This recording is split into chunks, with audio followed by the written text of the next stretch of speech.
मधुमक्खी। दोस्तों, मधुमक्खी को कौन नहीं जानता है। वही मधुमक्खी जो अपने बच्चों के लिए शहद बनाती है, परंतु उसके बच्चों के खाने को हम लोग बेहद चाव से खाते हैं। वैसे इन मधुमक्खियों को तो हम सभी ने काफी करीब से देखा है और इनके बारे में काफी जानकारी भी रखते हैं, लेकिन इसके बावजूद अब भी इनके बारे में कई ऐसी बातें हैं जिनसे हम अनजान हैं। आज के इस वीडियो में हम आपको मधुमक्खी की लाइफ साइकिल से लेकर ये कितने प्रकार की होती है और ये शहद कैसे बनाती है, इन सभी के बारे में बताने वाले हैं। तो देर न करते हुए सीधे चलते हैं इन मधुमक्खियों की तरफ।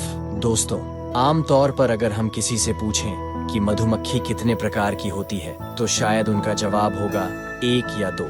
लेकिन कम ही लोग इस बारे में जानते हैं कि दुनिया भर में इन मधुमक्खियों की 4 प्रजातियां पाई जाती हैं। इनमें से 3 तो ऐसी हैं जिन्हें हम अपने देश में आसानी से देख सकते हैं, मगर इनकी एक प्रजाति ऐसी भी है जिसे आप विदेशी कह सकते हैं, क्योंकि ये ऑस्ट्रेलिया और अमेरिका की मूल निवासी है। सबसे पहले आपको एपिस इंडिका से ही मिलवाते हैं। ये मधुमक्खी पूरे भारत में पाई जाती है। इसका शरीर जहाँ भूरे रंग का होता है, तो वहीं यह अपना घर अंधेरे वाली जगहों पर बनाने के लिए जानी जाती है। आमतौर पर आप इसे जंगलों, पुरानी इमारतों, गुफाओं वाली जगहों पर छत्ता बनाकर रहते हुए देख सकते हैं। इस मधुमक्खी की सबसे खास बात यह है कि यह बेहद शांत स्वभाव की होती है और इसे आसानी से पाला भी जा सकता है। चलिए अब बात करते हैं एपिस फ्लोरिया के बारे में। ये हमारे देश में पाए जाने वाली ऐसी मधुमक्खी है जो समुद्र तल से लगभग 335 मीटर की ऊंचाई पर दिखाई देती है। वहीं इसकी खासियत यह है कि यह किसी भी जगह पर 5 महीने से ज्यादा नहीं टिकती और अपनी कॉलोनी या ग्रुप के साथ जल्दी जल्दी अपनी जगह बदलती रहती है। इसके बाद नंबर आता है एपिस डोर्साटा का। इस मधुमक्खी को कई जगहों पर भौरा के नाम से भी जाना जाता है। रोचक बात यह है कि एपिस डोर्साटा भी भारत के लगभग हर हिस्से में फैली हुई है, लेकिन इसकी सबसे खास बात यह है कि एपिस डोर्साटा पहाड़ी क्षेत्रों में या समुद्र तल से करीब 1000 मीटर की ऊंचाई तक रहती है। ये मधुमक्खियां स्वभाव से बेहद गुस्सैल होती हैं और इसे अगर कोई छेड़ दे तो फिर ये बहुत दूर तक भी उसका पीछा कर हमला करती है। आखिर में हम जिसके बारे में बात कर रहे हैं, इसे एपिस मेलिफेरा के नाम से जाना जाता है। ये मधुमक्खी यूरोप, अमेरिका और ऑस्ट्रेलिया में पाई जाती है। इसका स्वभाव बेहद शांत होता है और यह मधुमक्खी बंद स्थानों पर अपने छत्ते को बनाती है। दूसरी मधुमक्खियों की तरह कॉलोनी में रहने वाली ये मधुमक्खियों बहुत अधिक मात्रा में अंडे देने और बहुत अच्छे तरीके से शहद जमा करने के लिए जानी जाती है।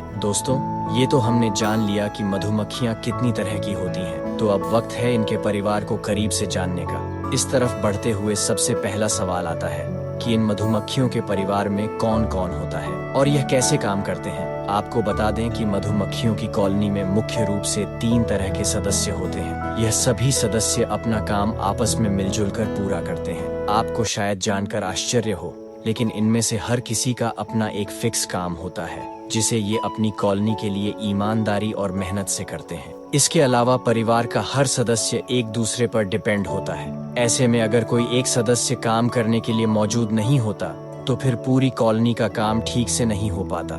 इसलिए हर किसी का अपनी जिम्मेदारी को समझना और काम को समय पर करना बेहद जरूरी होता है। अब शायद आपके भी मन में यह सवाल आ रहा होगा कि इनसे काम कौन करवाता है या यह पूरा काम मैनेज कौन करता है। इसका जवाब है कि इन मधुमक्खियों के परिवार में जो 3 तरह के मेंबर्स पाए जाते हैं, इनमें से पहले नंबर पर है रानी, दूसरे पर है वर्कर्स, जबकि तीसरे नंबर पर आते हैं ड्रोन। सबसे पहले अगर रानी मधुमक्खी के बारे में बात करें तो इनके नाम से ही ये बात साफ हो जाती है। ये मधुमक्खी अपनी कॉलोनी की रानी हो। इस मधुमक्खी को आप पूरी कॉलोनी की माँ भी कह सकते हैं। हालांकि कई बार ऐसी स्थिति भी पैदा हो जाती है जब 2 रानियां पैदा हो जाती हैं। ऐसे में ये दोनों रानियां आपस में तब तक लड़ती हैं जब तक कि दोनों में से किसी एक की मौत ना हो जाए।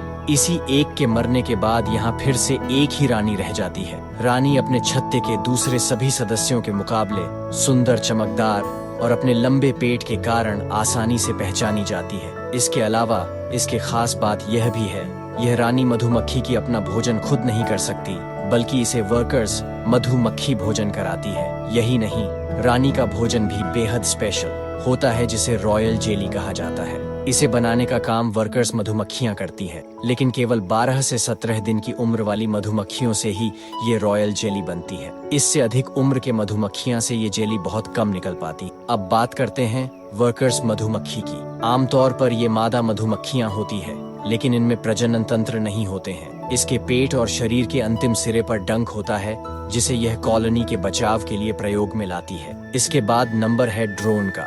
ड्रोन अपनी कॉलोनी के नर सदस्य होते हैं। ये शरीर के मामले में वर्कर्स और रानी मधुमक्खियों से अधिक मोटे, मजबूत और बड़े होते हैं, लेकिन लंबाई में छोटे होते हैं। इनकी सबसे खास बात यह है कि मधुमक्खी होने के बावजूद भी इनमें डंक और फूलों का रस जमा करने की क्षमता नहीं होती है। इनको भी वर्कर्स मधुमक्खियां ही भोजन कराती हैं और इनकी लाइफ भी बहुत छोटी होती है। दरअसल इनका काम रानी मधुमक्खियों को प्रेग्नेंट करना है, लेकिन एक बार संभोग करने के बाद ही ये मर जाते हैं। ड्रोन की एज भी कुछ ही दिनों की होती है। इसके बारे में एक हैरान करने वाली बात यह है कि जब रानी मधुमक्खियां अंडे देना शुरू कर देती है, तब कॉलोनी में नर मधुमक्खियों की जरूरत नहीं होती है, जिसके बाद वर्कर मधुमक्खियां इनको भोजन देना भी बंद कर देती हैं और साथ ही इन्हें कॉलोनी से भी निकाल दिया जाता है। ऐसी हालत में अक्सर ही भूख और ठंड की वजह से इनकी मौत तक हो जाती है। इन मधुमक्खियों की प्रजातियों से लेकर इनके परिवार के सदस्यों के बारे में तो हमने जान लिया, पर क्या आपको पता है मधुमक्खियां शहद कैसे बनाती है? तो आपको बता दें कि सबसे पहले ये वर्कर्स मधुमक्खियां फूलों से रस को इकट्ठा करती हैं और अपने छत्ते में लेकर आती है।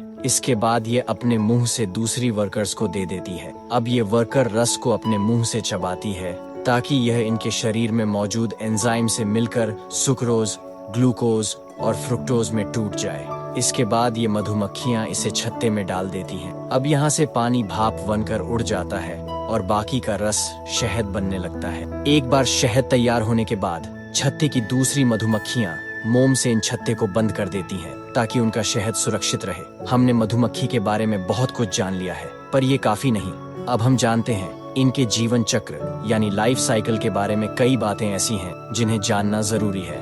इन मधुमक्खियों के जीवन में 4 फेज होते हैं। सबसे पहले आता है अंडा, इसके बाद लार्वा, फिर प्यूपा और फिर मधुमक्खी।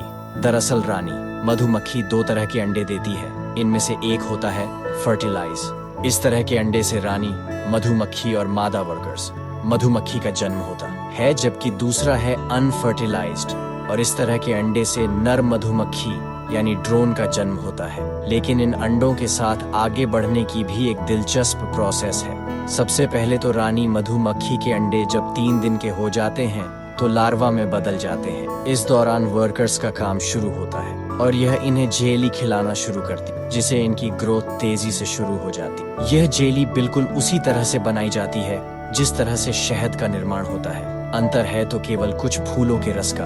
अब करीब 3 दिनों तक सभी लार्वा को जेली खिलाने के बाद इन्हें यह भी पता चल जाता है कि इनमें रानी मधुमक्खी, वर्कर्स मधुमक्खी और नर मधुमक्खी कौन बनेगी, और इसके बाद से ही इनका खान पान भी बदल जाता है। जी हाँ, जो लार्वा रानी मधुमक्खी बनने वाले होते हैं उन्हें जेली खिलाई जाती है, जबकि ड्रोन को और वर्कर्स को केवल शहद खिलाकर ही बड़ा किया जाता है। ऐसा इसलिए क्योंकि मधुमक्खियों के छत्तों पर केवल रानी मधुमक्खियों का ही राज होता है और वह ही आगे चलकर रिप्रोड्यूस कर अपने परिवार की संख्या बढ़ाती है। यही वजह है कि रानी मधुमक्खी वाले लार्वा को विशेष पौष्टिक भोजन खिलाकर मजबूत बनाया जाता है। अब जैसे ही यह लार्वा 6 दिन के हो जाते हैं तो इन्हें मोम की एक खास परत से बंद कर दिया जाता है, जिसके बाद लार्वा अंदर से ही प्यूपा बनना शुरू हो जाते हैं और करीब 16 दिन बाद रानी मधुमक्खी मोम की परत को तोड़कर बाहर आती है। रानी मधुमक्खी की तरह ही करीब 22 दिनों बाद वर्कर मधुमक्खी और 24 दिनों बाद